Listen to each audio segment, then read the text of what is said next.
All right, doesn't look like Doc Rivers let any grass grow under his feet. Didn't have to wait long, get back to the league. Sixers have agreed with Doc Rivers for him to become their next coach. Rivers fired less than a week ago as the coach of the LA Clippers after 7 seasons. Sixers looking for answers. They were swept by the Celtics in the first round of the playoffs this year, a team that is considered to have a lot of talent but hasn't quite fit it all together just yet. All right, let's get our team here. Rip Hamilton, NBA All-Star, and then, of course, our coach, Avery Johnson, won a championship as a player, NBA Coach of the Year as well. I'll start with you, Rip. Is this a good fit? You know, the Sixers need something. Is this the personality and the type of guy they need? I would say yes. I've been saying this for a long time, is that the next coach that you bring into the 76ers locker room, he has to be respected by the players. Because when you got a young group of guys and your 2 core players is Joel Embiid and Ben Simmons, both guys are making over $100 million. They're not just going to listen to anything. They're going to pay attention to a guy that's respected, a guy that won a championship like Doc Rivers, and he also coached star players and was able to coach a lot of egos, especially on that Boston Celtics team when you got Hall of Fame players like Ray Allen, Kevin Garnett, and Rondo and Paul Pierce. You got to be able to manage them egos, and so for the Sixers to get a guy like Doc Rivers, I believe this is a very great situation for the Philadelphia 76ers. Yeah, congratulations to the Philadelphia 76ers to be able to get a deal done with Doc Rivers, who's won a championship with the Boston Celtics. He's coached some star players like Kevin Garnett and Paul Pierce and obviously Kawhi Leonard. You know, this is the right fit for the Philadelphia 76ers, especially for the development of Joel Embiid and Ben Simmons, if they're going to keep those 2 guys together. And this is a slick move by Doc Rivers. You know, my old teammate, I know he likes big cities, Boston, Los Angeles, now Philadelphia.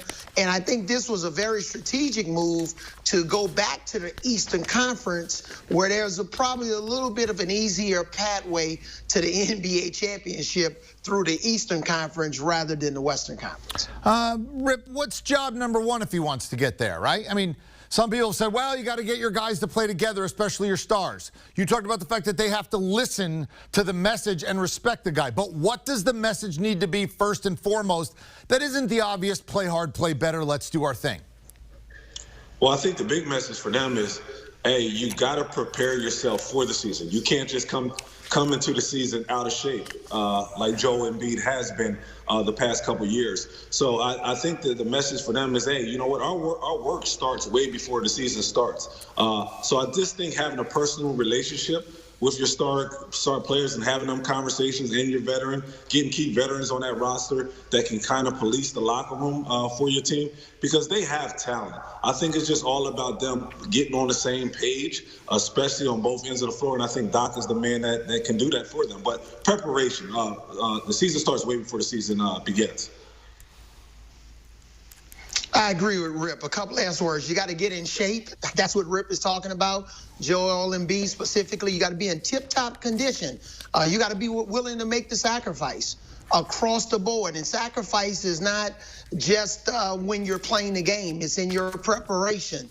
You got to be willing to make the sacrifice. And then you got to do what it takes to separate yourself from the other teams in the Eastern Conference, because there's really been no separation. The Sixers have been involved with the process, then they became a playoff team, but they haven't separated themselves. So you're dealing with an experienced coach, a coach that played in the NBA, had a successful career as a player. He's had a successful career as a coach. He knows what he's doing. He has the full support, I know for a fact, of ownership. So there's no backdooring the coach, running the ownership to complain about the coach. This is the guy, and Doc Rivers is a guy that's going to really, you know, change the culture and hopefully get them on the championship path. He's been willing to comment about the guys on this team before he had this job. Here's sound from February, Doc Rivers talking about, some Sixers. Embiid is a better scorer, obviously, and does things, but and size, you have to plan for that.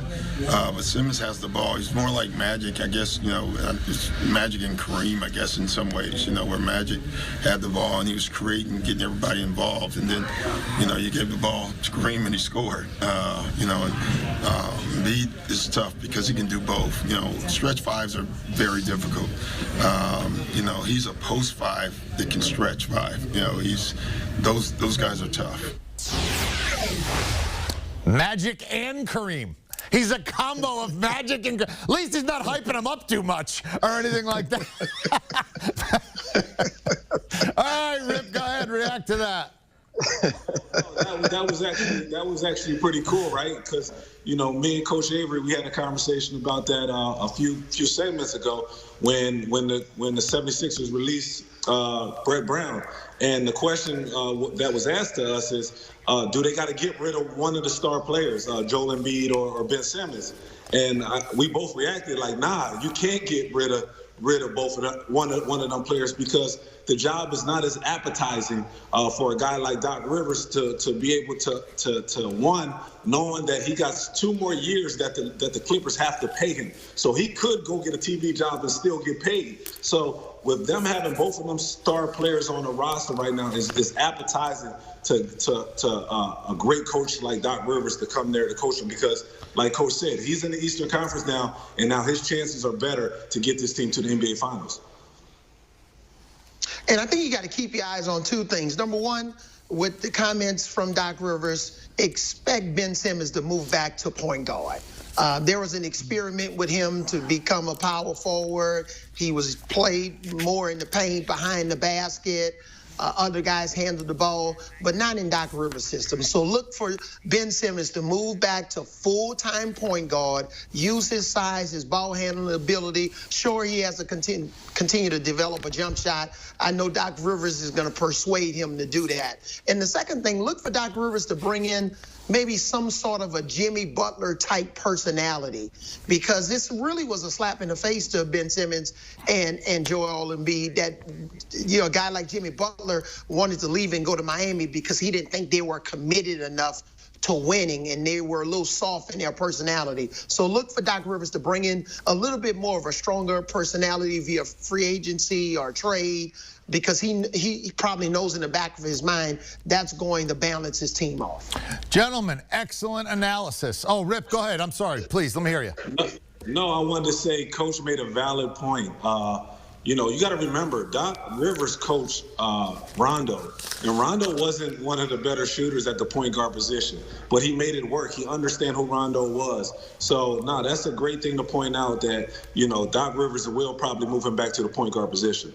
Especially because he's a combination of Kareem and Magic, apparently. So he can dish, run Showtime, throw in hook shots. I mean, I think they only have like 42 MVPs between them. Hey, maybe he's right. We'll find out. Gentlemen, thank you very much. Certainly appreciate the thoughts.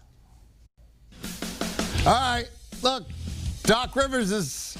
I got to get the Sixers off this list, right? I mean, Clippers, 50 seasons. 50. That's a hard number to look at. He tried. He had 7 cracks at it. This year, probably the team that could have gotten there, but they fell short, and he's not going to get another opportunity. But he is going to get an opportunity to get the great city of Philadelphia off this list.